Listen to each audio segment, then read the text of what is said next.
ايه ده؟ انت مين؟ وليه كل ما ابلع احس بإزاز في زوري؟ أيوة يا دكتور، أنا التهاب الحلق وجيت أزعجك شوية. شويه ايه يا عم؟ ده انا مش عارف اتكلم. ما هو ده شغلي، حرقان، ألم، بحة، وأحيانا سخونية.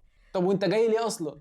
أسباب كتير يا دكتور ما تعدش، فيروسات، بكتيريا، دور برد، هوا ساقع، أو حتى إجهاد صوتك. يعني مش كل التهاب مضاد حيوي؟ بالظبط، أغلب الحالات فيروسية، والمضاد مش هيعمل حاجة غير ما يتعب جسمك. طب وانا افرق ازاي؟ لو الألم بسيط ومفيش صديد ولا سخونية عالية، غالبا فيروس ويروح بالراحة والدعم. طب وبالنسبه للبكتيريا؟ سخونية عالية، ألم شديد، صديد، وتعب عام، ساعتها محتاج تشخيص. طب قول لي انا اعمل ايه دلوقتي؟ سوائل دافية، غرغرة، راحة، وابعد عن الساقع.